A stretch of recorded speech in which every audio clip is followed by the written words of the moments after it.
Hey guys, we're here today. Got a really nice day, so I thought we would do a demonstration on the JD Skiles Pitstop system. This system is set up on our 1,750 gallon gooseneck trailer. We got a shuttle of water on it, and we got that water connected just like your chemical would be to a couple of the metering tanks. We got it connected to the 15 gallon right there, and we got it connected to a 40 gallon right there. We're just teeing off so that we can demo both tanks for you. We got this really nice swing out hose arm on this one that makes the 3-inch hose easy moving around. We're just going to connect this outlet hose that normally goes to your sprayer to the back of the tank here. We're just going to recirculate for the demonstration purposes.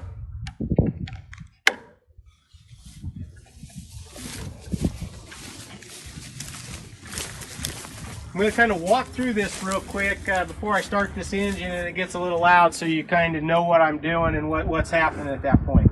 The valves are in what we call a starting position right now. We got our main flow valve. It's off right now. I kick it on. That's full 3-inch flow. We want it shut off so that we dramatically reduce the amount of water that's going on the sprayer as we're pulling all of our chemicals. Once I start the engine, I'm going to come over. I'm going to open my Venturi valve. That's going to create a suction in this line right here that goes to each of these valves, what we call a vacuum valve that's on the face of the tank. So if I want to pull chemical into this tank, I'm going to open up the valve, and I'm going to take my 3-way valve and push it away from me or toward my shuttle. It's going to instantly start to draw the chemical from the shuttle in. You're just going to watch it go up on the scale. When you get the desired amount, you're just going to pull this halfway back. You can double check. And then to load it on my sprayer, I'm just going to pull forward, and I'm going to release my vacuum. Now my product is going onto my sprayer. It's hitting my water up at my Venturi and heading to my sprayer. Once my chemical is out and I'm done with this tank, I got a rinse system on each of the tanks, and if I come over here, I open the rinse valve, it's going to shoot water up the sight gauge to rinse it. It's going to swirl rinse the tank down. I'm going to let that suck out. It's following the exact same path my chemical took all the way to the sprayer. Once I'm done with that, I shut it off, let it suck that water out, valve back to the starting position, and I move to my next product.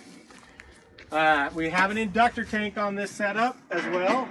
So if you're using any dries or jugs or anything, you're going to use it at this point. This is our turbo tank. This is a 15-gallon tank on this setup. We have a knife system in it to slice the jugs open so you don't have to take the tops off all the time. It's got a tank rinse, it's got a jug rinse, and it's got 2 jets in there. You kick those 2 jets on when you're doing any types of dries. Really good. It helps really dissolve and break down any clumps or anything like that. We also got a scale in it that goes up to 15 gallons as well. Move this up out of the way and start this system up. When I start it up, I'm going to idle it up to about 40-50 psi, someplace in that area.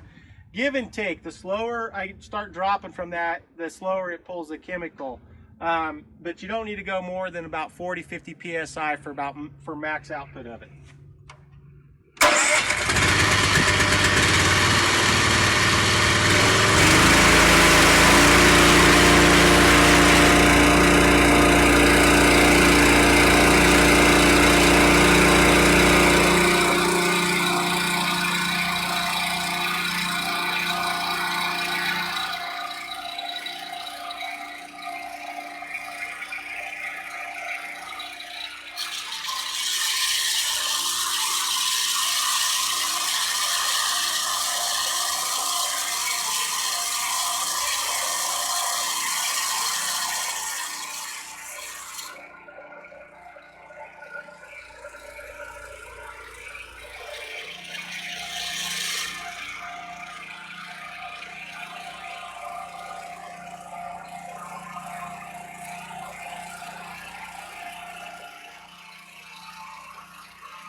That's simple.